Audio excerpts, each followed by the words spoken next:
Iqbal, MA and PhD from Cairo University, Egypt,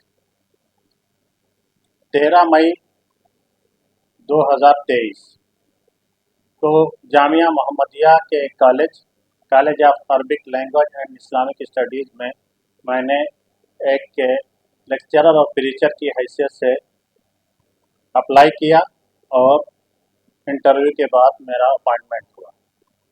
appointment जब हुआ तो मैं बहुत ही खुश था कि एक ऐसी जगह पे मेरा अपॉइंटमेंट हुआ है जिसका एक लंबा कैरियर है और जिसका कैंपस काफ़ी लंबा चौड़ा है और कॉलेज भी बहुत ही अच्छा लग रहा है देखने में।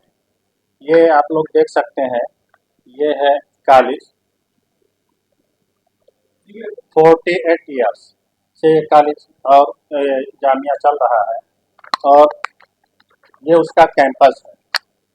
ये कैंपस है उस जामिया का जहां मैंने शुरू किया है अपना काम एज ए लेक्चरर।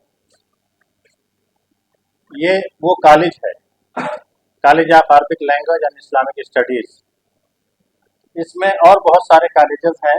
ये आयशा सिद्दीका गर्ल्स कॉलेज, आफाक एकेडमी, अस्मा खातून junior college,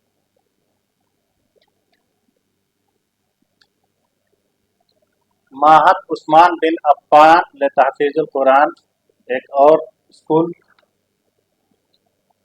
Mohammadia Tibbia college,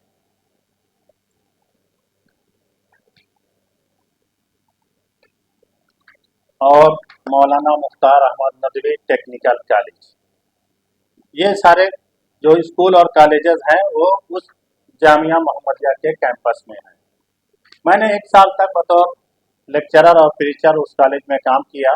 उसके बाद मेरा प्रमोशन हुआ और मुझे प्रिंसिपल बना दिया गया कॉलेज का। कॉलेज का प्रिंसिपल बनने के बाद मैंने कॉलेज के अपलिफ्टमेंट के लिए बहुत कोशिश की कि किसी भी सूरत से जो मेरा यानी ये कह लीजिए फ़र्ज़ है उसको मैं निभाऊं और कॉलेज को आगे बढ़ाऊं। मैंने बहुत सारी चीज़ें कॉलेज के लिए की। उसका प्रॉस्पेक्टस भी, जो इतना बड़ा प्रॉस्पेक्टस है कि अगर आप देखेंगे तो हैरान रह जाएंगे। ये है prospectus college of Arabic language and Islamic studies, जो अरबिक में है और 250 पेजेस में है। ये इसका प्रॉस्पेक्टस है। इसको शॉर्ट करके हमने 60 पेजेस में कर दिया। यहाँ पे जो स्टूडेंट हैं, ये स्टूडेंट डिटेल है जो कि एकेडमिक ईयर 2024 और 25 में थे। इसी तरीके से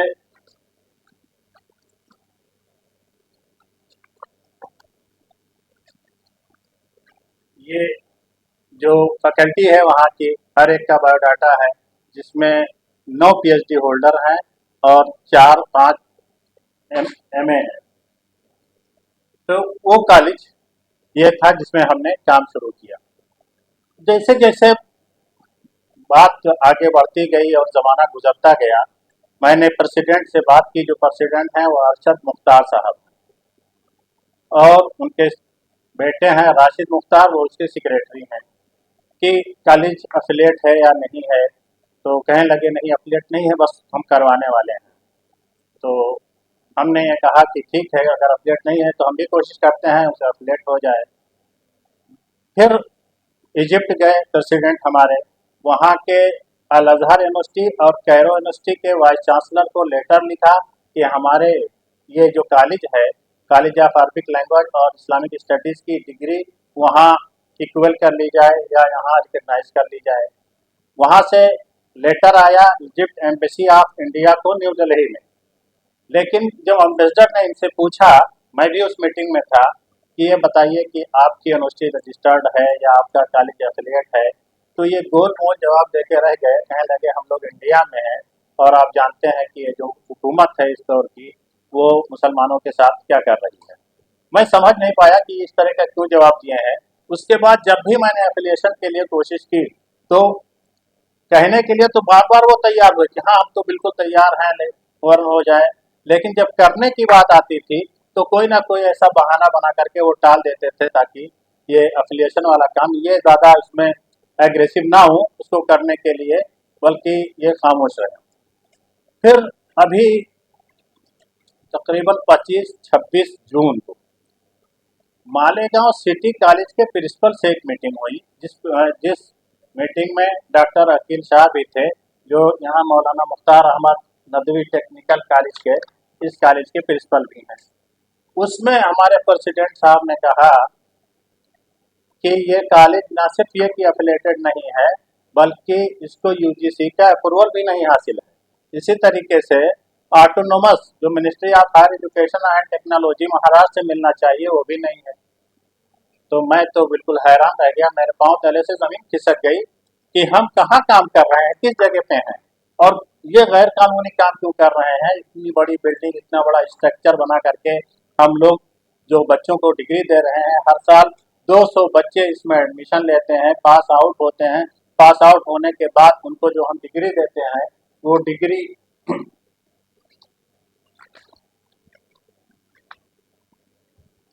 ये BA first year, degree value रहती है, बता रहा हूँ, बीए सेकंड ईयर, जो भी सवाल पूछना अभी पूछ लीजिएगा। मैं अभी बीए थर्ड ईयर, और ये लास्ट में डिग्री है certificate of bachelor of art BA, ये डिग्री दी जाती है इस कॉलेज की तरफ से। मैंने उनसे कहा कि ये सारी डिग्रियां जो हम दे रहे हैं, ये तो इलीगल है, हम लोग कैसे इसको करेंगे, और ये बीए की डिग्री है, कोई मामूली डिग्री भी नहीं है। आलमियत की भी डिग्री देता है ये कॉलेज, जो हमने कहीं रखा है अपने उसको, वो भी है डिग्री। तो हजरत बहुत चीज अभी हुए कि मैं ऐसा सवाल क्यों कर रहा हूँ कि हमारा कॉलेज कहीं भी ना एफिलिएट है, ना अप्रूवल है, ना कहीं भी उसकी कोई मान्यता नहीं है, ना ऑटोनोमस है, तो ये ऐसा सवाल क्यों कर रहे हैं। मैंने सोचा कि अब मरहला आ गया है कि मैं इनको एक्सपोज करूं, इसलिए कि ये कब तक चलेगा इस तरीके से कि 2017 यानी 2017 से ये कॉलेज चल रहा है 8 साल से, और मुस्तकिल जो स्टूडेंट को डिग्री दी जा रही है वो फेक डिग्री। जाहिर बात है, फेक डिग्री लेकर के और इतना सारा टाइम स्पेंड करके हमारा स्टूडेंट कहाँ जाएगा। 3 साल उसका बर्बाद हो गया। हमसे स्टूडेंट भी पूछते थे कि बताइए एफिलिएशन कब हो रहा है। मैंने कहा कि एफिलिएशन बहुत जल्दी होगा शुरू में, लेकिन जब मैंने रवैया देखा अपने प्रेसिडेंट का, तो हमने कहा कि एफिलिएशन होता है अज़्म और हौसले से। लगता है कि हमारे इंतजामिया के पास अज़्म और हौसला नहीं है, लेकिन ये उस वक्त की बात है जब वो मीटिंग मालेगांव के सिटी कॉलेज प्रिंसिपल के साथ नहीं हुई थी। मैं समझता था कि मेरे कॉलेज के पास अगर एफिलिएशन नहीं है किसी यूनिवर्सिटी से, लेकिन उसके पास यूजीसी का अप्रूवल तो होगा ही, या कम से कम ऑटोनोमस होगा, खुद मुख्तारी का जो सर्टिफिकेट दिया जाता है मिनिस्ट्री ऑफ हायर एजुकेशन की तरफ से। लेकिन पूरी की पूरी डिग्री इलीगल है, ये मुझे बिल्कुल इल्म नहीं था। उस जब इल्म हुआ तो मैंने सोचा एक्सपोज करूँ। एक्सपोज करने के लिए जाहिर बात है कि आपके पास कुछ चीज़ें चाहिए कि आप इसको बताएं, लोगों को, पब्लिक तक पैगाम पहुंचे, ताकि बच्चे इसमें ना आए, या जो बच्चे आए हैं वो सचेत हो जाएं, पेरेंट्स को भी पता चल जाए कि कितना बड़ा फ्रॉड हमारे साथ हो रहा है। इसलिए कि एजुकेशन लाइन में आजकल वो कंपटीशन की ज़िंदगी हो गई है। अगर 3 साल हमारा बर्बाद हो गया है इस चक्कर में, तो बहुत बड़ा नुकसान होता है। तो जैसे ही अभी ये मामला, मैं सोच ही रहा था कि मेरा टर्मिनेशन लेटर आ गया कि भाई आपको टर्मिनेट किया जा रहा है। मैंने पूछा क्यों टर्मिनेट किया जा रहा है, कोई जवाब नहीं आया। मैंने कहा कि अगर आप मुझे 21 जुलाई को कॉलेज का टाइम पूरा होने के बाद, मैं आमतौर से कॉलेज का टाइम खत्म होने के बाद ही आधा घंटा पौन घंटा कॉलेज में बैठता था, लेकिन मैं बैठा रहा कॉलेज में, नहीं कोई आया। जब मैं घर आ गया, क्वार्टर हमको मिला हुआ था वहाँ कैंपस ही में, तो प्यून को भेजा गया कि आइए हमारे प्रेसिडेंट साहब के पीए आए हैं और बहुत ही इमरजेंसी है। तो मैं जब गया तो मेरे हाथ में उन्होंने टर्मिनेशन लेटर थमा दिया कि आप कल से 22 से कॉलेज नहीं आएंगे। 21 को लेटर दिया जा रहा है 3 बजे के करीब कि आप 22 से कॉलेज नहीं आएंगे, और 10 दिन के अंदर पूरा कैंपस खाली कर देंगे, यानी जो आपको क्वार्टर दिया है वो भी आप वेकेट कर देंगे। खैर, ये जो हुआ, जब हमको टर्मिनेशन लेटर दिया गया तो उसमें बाकायदा इनकी तरफ से ये एतराफ़ निकला कि ये कॉलेज कहीं भी अप्रूव नहीं है। देखिए आप लोग टर्मिनेशन लेटर आपके पास पहुंचा हो गया।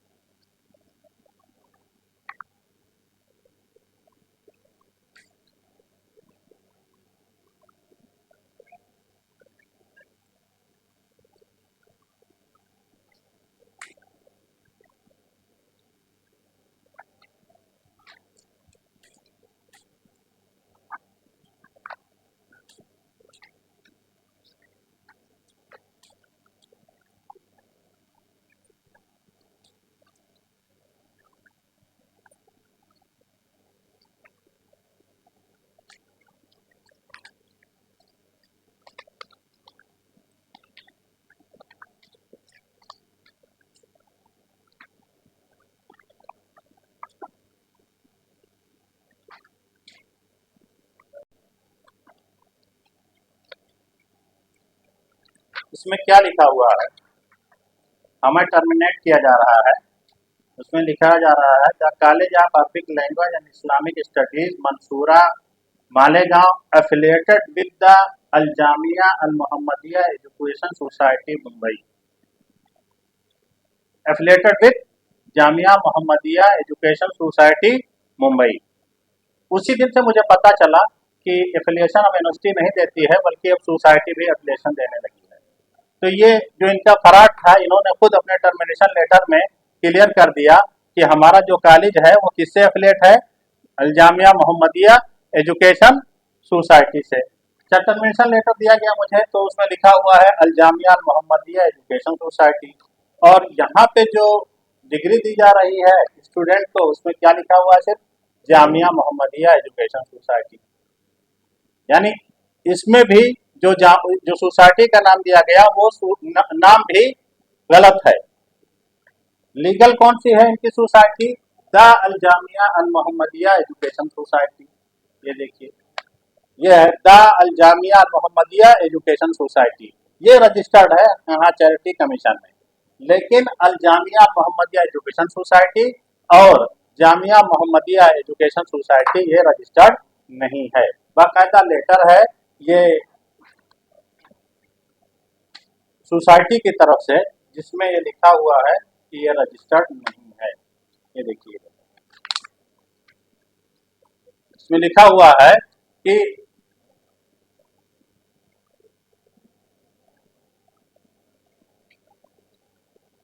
The Al Jamia Al Mohammadia education society is registered, और ये लिखा हुआ है Jamia Mohammadia education society is not registered, बाकायदा लिखा हुआ है इसमें। तो अफिलिएशन कहाँ से हो गया इनका, जामिया मोहम्मदिया एजुकेशन सोसाइटी से, किसी यूनिवर्सिटी से नहीं, अप्रूवल कुछ भी नहीं। मैंने कुछ और डिटेल जानने की कोशिश की कि खाली फराड इसी कॉलेज में चल रहा है या किसी और कॉलेज में भी चल रहा है। तो ये अभी आप लोगों को मैं दिखाया कि आफाक एकेडमी के नाम से एक स्कूल चल रहा है। आफाक एकेडमी एक 10वीं तक यानी हाई स्कूल तक मान्यता प्राप्त स्कूल है, लेकिन इस आफाक के नाम पे 4 इलीगल स्कूल चल रहे हैं। सबसे पहला क्या है, अल मुख्तार एकेडमी। अल मुख्तार एकेडमी ये है आफाक एकेडमी, ठीक है। और अल मुख्तार एकेडमी, ये अल मुख्तार एकेडमी, तो मार्कशीट किसके नाम से इशू हो रही है, अल मुख्तार एकेडमी के नाम से, और फीस किसके नाम से जमा हो रही है, वो भी अल मुख्तार एकेडमी के नाम से फीस भी जमा हो रही है।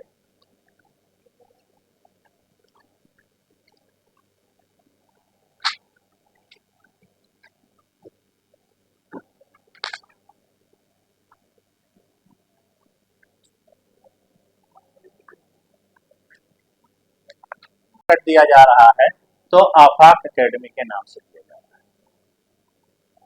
ये अल मुख्तार एकेडमी के नाम से मार्कशीट इशू की जा रही है, बच्चों की फीस भी जमा की जा रही है, किसके नाम से, अल मुख्तार एकेडमी के नाम से। लेकिन जब लिविंग सर्टिफिकेट या माइग्रेशन सर्टिफिकेट इशू किया जा रहा है तो किसके नाम से, आफाक एकेडमी के नाम से। इसका मतलब ये है कि अल मुख्तार रजिस्टर्ड नहीं है, उसको फेक तरीके से आफाक के बैनर के नीचे चलाया जा रहा है। इसी तरीके से एक और है माहद उस्मान बिन अफ्फान, जिसकी फोटो हमने अभी दिखाई आप लोगों को, माहद उस्मान बिन अफ्फान की। तो उसका भी फीस उसकी जमा होती है किसके नाम से? माहद उस्मान बिन अफ्फान। मार्कशीट दी जाती है माहद उस्मान बिन अफ्फान, लेकिन लिविंग सर्टिफिकेट, टीसी, माइग्रेशन जब दी जाती है तो आफाक के नाम से। इसी तरीके से ये आयशा कॉलेज भी है, आयशा गर्ल्स कॉलेज, इसकी भी लिविंग सर्टिफिकेट किसके नाम से दी जाती है? आफाक के नाम पे, और बकिया मार्कशीट और फीस जमा की जाती है आयशा के नाम पे। तो सिर्फ यही नहीं, बल्कि अब आप देखिए कि अल मुख्तार अकेडमी, आयशा कॉलेज और एक है अस्मा खातून जूनियर कॉलेज, इसकी भी यही कहानी है कि फीस आती है किसके नाम से? अस्मा खातून जूनियर कॉलेज। मार्कशीट अभी इशू नहीं हुई है, इसलिए कि पिछले साल ये कॉलेज कायम हुआ है, लेकिन फीस जमा होती है इसी नाम से, और मार्कशीट दी जाती है या लिविंग सर्टिफिकेट दिया जाता है आफाक के नाम से। तो एक स्कूल के नाम पे एक ही स्कूल रजिस्टर्ड है और उसके नाम पे कई एक स्कूल चलाए जाते हैं जो इलीगल है हमारे इंडिया के कानून के एतबार से। जो फंड कलेक्ट किए जाते हैं वो ज्यादातर कहाँ से आते हैं? यही दो कॉलेज हैं, Ayesha Siddiqa girls Islamic college और ये Arabic language and Islamic studies college. इन दोनों के नाम पे सबसे ज्यादा फंड आता है बाहर से, और वो दो बड़े लोग हैं कुवैत में, एक है शायर ग्रुप या अशायर ग्रुप कह लीजिए, दूसरा है अशायर ग्रुप। ये कुवैत के बड़े लोग हैं जो इन सारी बिल्डिंगों को बनाए हैं, और उन्हीं का ये मतलब दिया हुआ फंड है जो यहाँ पे यूज हो रहा है। तो दो कॉलेज ऐसे हैं जिनके नाम पे बाहर से फंड आता है, इसलिए कि ये इस्लामिक कॉलेज हैं, और ये दोनों के दोनों कॉलेज इलीगल हैं। इनका कहीं भी अप्रूवल हमारे किसी भी अथॉरिटी के यहाँ नहीं है, गवर्नमेंट के यहाँ। तो न सिर्फ ये कि जो college of Arabic language and Islamic studies में पढ़ने वाले 200 बच्चे हर साल फेक डिग्री लेके जाते हैं, बल्कि ये आयशा कॉलेज के भी बच्चे फेक डिग्री लेके जा रहे हैं, बच्चियां फेक डिग्री लेकर के जा रही हैं गर्ल्स, और उनका भी फ्यूचर इससे बर्बाद हो रहा है।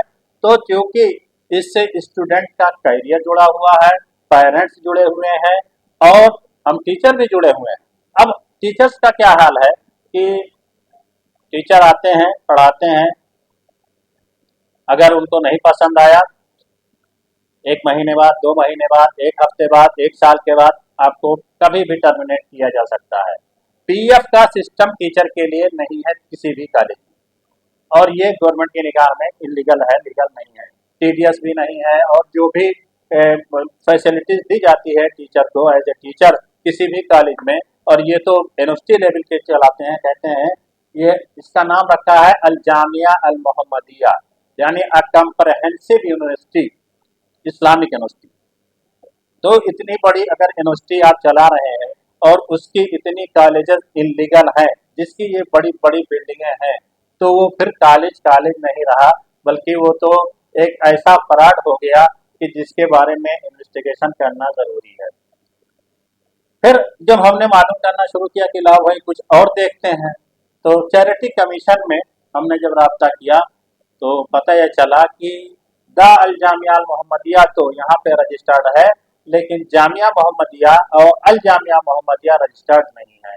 हमारा अपॉइंटमेंट लेटर जो आता है वो सिर्फ जामिया मोहम्मदिया के प्रेसिडेंट की तरफ से आता है, चाहे वो हमारा टीचिंग का अपॉइंटमेंट हो या प्रिंसिपल का अपॉइंटमेंट हो, और जब टर्मिनेट किया जाता है तो जामिया मोहम्मदिया एजुकेशन सोसाइटी के प्रेसिडेंट की तरफ से किया जाता है। यही कंट्रोवर्सी है कि भाई अपॉइंटमेंट लेटर आप किसी और नाम से दे रहे हो और टर्मिनेशन लेटर आप किसी और नाम से दे रहे हो, और उस टर्मिनेशन लेटर में आप खुद एतराफ करते हो कि हमारा ये कॉलेज किससे एफिलेटेड है, जामिया मोहम्मदिया एजुकेशन सोसाइटी से एफिलेटेड है।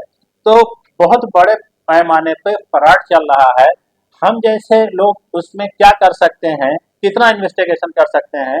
सरकारी एजेंसियां या कोई बड़ा जर्नलिस्ट इसमें अगर कुछ करे, उसका जाहिर बात है कि जो पैसे आ रहे हैं और जहां उसको खर्च करना चाहिए वहां नहीं खर्च हो रहा है, बल्कि वो पर्सनल यूज में आ रहा है, या अब सिर्फ बिल्डिंगें बनवा के छोड़ दिया जा रहा है।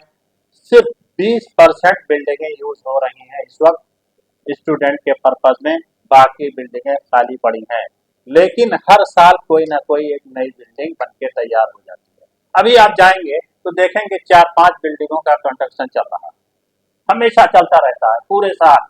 तो ये बिल्डिंगें बनवा बनवा करके अगर स्टूडेंट का फायदा ना हो तो फिर किस लिए बनवाई जा रही है, जबकि ये पूरा का पूरा पैसा कहाँ से आ रहा है, लोगों के डोनेशन से आ रहा है। तो दीन के नाम पर बड़ा मसला है आजकल। अगर कोई हकीकत बयान करता है, सच बयान करता है, तो वो परेशानी में पड़ जाता है। और ख़ास तौर से जब दीन का नहीं नाम आ जाए तो हम जैसे मुसलमानों के लिए तो बहुत बड़ा मसला हो जाता है कि मैं कैसे इसको एक्सपोज करूं। एक्सपोज करूंगा तो ये होगा कि आप फलां को नहीं एक्सपोज कर रहे हो, आप एक दीनी अदारे को एक्सपोज कर रहे हो। लेकिन अगर दीनी अदारे के नाम पर इतना बड़ा घोटाला चल रहा है, इतना बड़ा फराड चल रहा है, जहां करोड़ों रुपए बल्कि कई हजार करोड़ की प्रॉपर्टी है। और सुनिए, सिर्फ मामला मालेगांव का नहीं है, बेंगलोर में भी इनका एक कॉलेज है और उस कॉलेज में भी टोटल इलीगल एक्टिविटीज चल रही हैं। वो मामला हाई कोर्ट में भी है, सिविल कोर्ट में भी है, और अभी इनके खिलाफ बाकायदा एक प्लांटी लगाया है हाई कोर्ट ने। 5 लाख रुपया इनको प्लांटी जमा करना पड़ा है, और ये क्रिमिनल लॉ के उसमें अंडर में आ गए हैं। इनके खिलाफ बाकायदा क्रिमिनल केस भी वहां पे दर्ज हो गया है। एक इनका कॉलेज मऊ में है, मऊ में भी अच्छी खासी गड़बड़ी चल रही है। एक कॉलेज इनका धुलिया में था जिसको इन्होंने बेच दिया है, ये भी इन्वेस्टिगेशन इसका भी होना चाहिए। एक कॉलेज इनका महसला में है जो इन्होंने लीज पर दे रखा है। इनकी कुछ जमीनें उत्तर श्यू थाने में थी, जिसमें 2007 में इन्होंने परमिशन लिया चैरिटी कमीशन से बेचने के लिए कि हम इसको 3 महीने या 1 साल में बेच देंगे। लेकिन 2015 तक ये जमीनों को बेचते रहे। किसको दिया जमीन, किस भाव में दिया, और उसका पैसा कहाँ गया, जो फंड उससे कलेक्ट किया गया, इसका कोई सुराग नहीं है।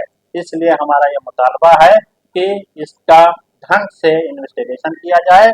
जो इसके जिम्मेदार हैं अरशद मुख्तार साहब, राशिद मुख्तार साहब, और जो उनके साथ मिल करके ये काम कर रहे हैं फ्रॉड का इतने बड़े पैमाने पर घोटाला, उनके खिलाफ कार्रवाई की जाए।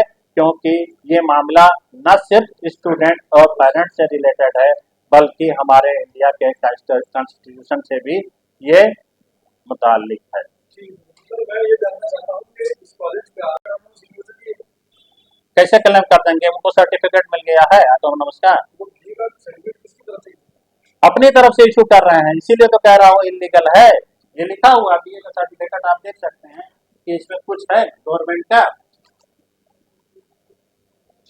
मैंने ये देखिए, ये बीए का कुछ भी नहीं है। अच्छा, अगर अप्रूवल होता तो हमारे टर्मिनेशन लेटर में वो लिखते कि affiliated with Jamia Mohammadia education society, वो तो तरफ कर लिए लिख करके, और हमको एकदम क्लियर हो गया कि हाँ इसका कहीं एफिलिएशन नहीं है। वरना इस पे लिखा जाता कि affiliated with Pune university, Mumbai university, किसी यूनिवर्सिटी से एफिलिएशन लिखा जाता कि नहीं लिखा जाता। लेकिन अब सोसाइटी एफिलिएट करने लगी है, ये सबसे बड़ा मामला है। हमने कंप्लेंट कहाँ नहीं किया है, हमने एडिशनल एसपी के यहाँ मालेगांव में कंप्लेंट किया है, हमने एडिशनल कलेक्टर के यहाँ किया है, हमने डीएम के यहाँ किया है, हमने डीईओ जो एजुकेशन के होते हैं, एजुकेशन ऑफिसर वहाँ नासिक में कंप्लेंट किया है, हमने मिनिस्ट्री ऑफ एजुकेशन में मिनिस्टर को कंप्लेंट किया है, हमने चीफ सेक्रेटरी को कंप्लेंट किया है, और additional chief secretary of education को हमने खुद अपने हाथ से ले जाके मंत्रालय में दिया है कंप्लेंट, और अभी चीफ मिनिस्टर को किया है, और होम मिनिस्टर को किया है, यूजीसी को किया है, सबको हमने कंप्लेंट किया। लेकिन बड़ा मसला है भाई, कंप्लेंट तो छोड़िए, एक बार मैंने सिर्फ क्वार्टर खाली करने के लिए अपने एडिशनल डीएम से रिक्वेस्ट किया कि हमको कुछ मोहलत दिला दीजिए कि हम क्वार्टर खाली करने में, हमारी फैमिली हमारे साथ रहती है, बच्चे रहते हैं, बच्चे इन्हीं के स्कूल में पढ़ रहे हैं, हमने उनकी फीस सबमिट कर दी है, उनकी बुक्स ले ली है, उनका यूनिफॉर्म ले लिया है, 1 महीना पढ़ाई का हो गया है, और ये मुझसे कह रहे हैं फौरन खाली करो, मैं कैसे कर दूंगा। कहाँ उठा के लेके चला जाऊंगा पूरा घर। तो अचानक से क्यों निकला? हाँ, वही तो रीजन। मैंने जब रीजन पूछा, लेटर लिखा इनको, इन्होंने कोई जवाब नहीं दिया। फिर मैंने रिमाइंडर लिखा, हफ्ते भर के बाद मैंने रिमाइंडर भेजा, उसका भी कोई जवाब नहीं आया। कहाँ से आता जवाब? मामला यह है कि क्योंकि मैं इलीगल चीजों के खिलाफ आवाज उठा रहा हूँ, अब इसको वो पॉइंट आउट कैसे करें? पॉइंट आउट करें या कुछ कहें तो जाहिर बात है कि खुद ही फंसेंगे। तो कहीं से, और जितने भी हमने अभी तक कंप्लेंट किए, इसका जवाब नहीं आया है। अभी इंक्वायरी बाकायदा नहीं शुरू हुई है, इसीलिए हमको ये प्रेस कॉन्फ्रेंस करना पड़ रहा है, ताकि हम अपने इसको मैसेज को कहाँ ले जाएं, पब्लिक में ले जाएं, मीडिया में ले जाएं, और ढंग से इसका इन्वेस्टिगेशन हो। 17 हमने ईमेल्स किए हैं लोगों को, और शायद कोई डिपार्टमेंट हो जो एजुकेशन से या होम मिनिस्ट्री से मुतालिक हो, जहां हमने कंप्लेंट ना किया हो। सब डॉक्यूमेंट्स हमारे पास मौजूद है, हमने बाकायदा कंप्लेंट किया है, और अब तो हम कंप्लेंट बाकायदा सारे डॉक्यूमेंट्स के साथ कर रहे हैं। ये देखिए,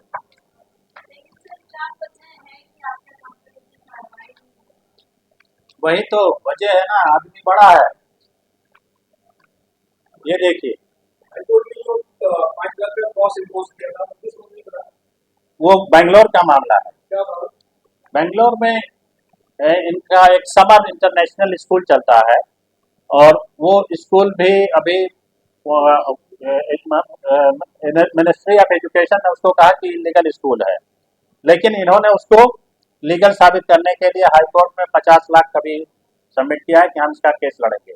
जमीन दूसरे के नाम से है, और कब्जा ये किए हुए हैं बेंगलोर में, पूरी की पूरी जमीन दूसरे के नाम से है, कब्जा करके ये जबरदस्ती चला रहे हैं, और हेबा का कोई डॉक्यूमेंट दिखा रहे हैं कि मेरे नाम से हेबा है, इसलिए ये जमीन मेरी होगी।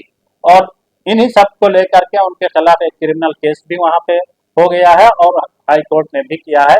बहुत डिटेल इसके बारे में मुझे नहीं मालूम है, लेकिन इतना पता चला है, मैंने वो कागज देखा है जिसपे हाई कोर्ट ने इनको 5 लाख की पेनाल्टी लगाई है। और यकीन, एफिलिएशन क्या हो सकता है? अब एफिलिएशन से संबंध है या इलीगल जमीन पे कब्जा करने पे संबंध है, ये अभी मुझे आइडिया नहीं है इसका। सर, इतने बड़े लोग, इतने बलवान हैं, आपको धमकी वगैरह? अरे धमकी लोग कह रहे थे कि आप कैसे कर रहे हो। जब मैं वहाँ था अभी अपने बच्चों को लेकर के, तो बाकायदा हमारे पास कौन मिलने आता है, कौन फोन करता है, हर एक का फोन चेक किया जाता है, मिलने वालों का रास्ता देखा जाता है, इस तरीके से बांध दिया गया है। जब मैं उस कॉलेज का प्रिंसिपल था, लेकिन उस कॉलेज के टीचर स्टूडेंट मुझसे नहीं मिल सकते, अगर मिलेंगे तो उनके खिलाफ कार्रवाई हो जाएगी। बल्कि सोशल मीडिया पे कुछ स्टूडेंट्स ने लिखा, जो स्टूडेंट पहले से वहाँ पढ़ चुके हैं दूसरी जगह, उनके यहाँ फोन करके ये कहा गया उनके प्रिंसिपल को कि फला स्टूडेंट को रोको। उसने कैसे लिखा, ये हाल हो गया। तो ये देखिए, किसको किसको मैंने नहीं दिया है। अब आपकी क्या मांग है सरकार से? मांग ये है कि इस इन्वेस्टिगेशन हो इसमें, और जो ये इतना बड़ा फ्रॉड चल रहा है, घोटाला चल रहा है, इसके खिलाफ जो लोग चलाने वाले हैं कार्रवाई की जाए, इसलिए कि करोड़ों रुपए का यहाँ पे मतलब मिस यूज हो रहा है। और ये बिल्डिंगें आपको बता दी होंगी कि इसमें कोई मामूली खर्च नहीं है, बल्कि ये जो कैंपस है वो 70 एकड़ में है। मालेगांव का जो कैंपस है जिसमें मैं था, वो 70 एकड़ में है, और पूरा का पूरा कैंपस बिल्डिंगों से भरा हुआ है। तो एक बड़ा स्कीम है ये।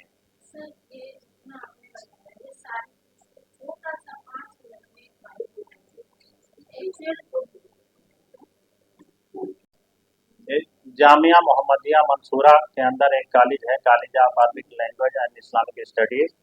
मैं उसका प्रिंसिपल था, लेकिन जब डिग्री देने की बात आती है तो एक मीटिंग होती है कॉलेज ऑफ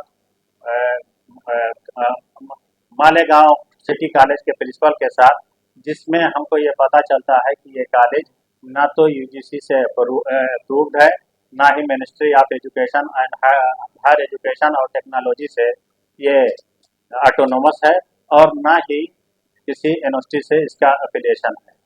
तो हर साल इस कॉलेज में 200 बच्चे एडमिशन लेते हैं, पास आउट होते हैं, उनको बीए की certificate of bachelor in arts दी जाती है। तो इस कॉलेज का एक तरीके से कहीं कोई लीगल हैसियत नहीं है, लेकिन इसके बावजूद बच्चों के स्टूडेंट के साथ इतना बड़ा फ्रॉड किया जाता है, और इस तरीके से धोखा दिया जाता है, उनके करियर को बर्बाद किया जाता है और इसके नाम पे बाहर से करोड़ों रुपया भी वसूला जाता है। तो एक बड़ा स्कैंडल है जिसको एक्सपोज होना चाहिए। और ऐसे ही वो अल मुख्तार एकेडमी, अस्मा खातून जूनियर कॉलेज, महद उस्मान बिन अफ़्फ़ान, आयशा गर्ल्स कॉलेज, ये सारे के सारे इलीगल कॉलेज और स्कूल हैं जो वहाँ पे चल रहे हैं। उनके दो कॉलेज हैं जिनको मान्यता प्राप्त है, इसमें एक इंजीनियरिंग कॉलेज है और एक तिब्बिया कॉलेज है। एक स्कूल को मान्यता प्राप्त है और वो है आफाक एकेडमी। बाकी जितने हैं सब इलीगल हैं, लेकिन एक स्कूल के नाम पे 4 स्कूल चलाए जा रहे हैं।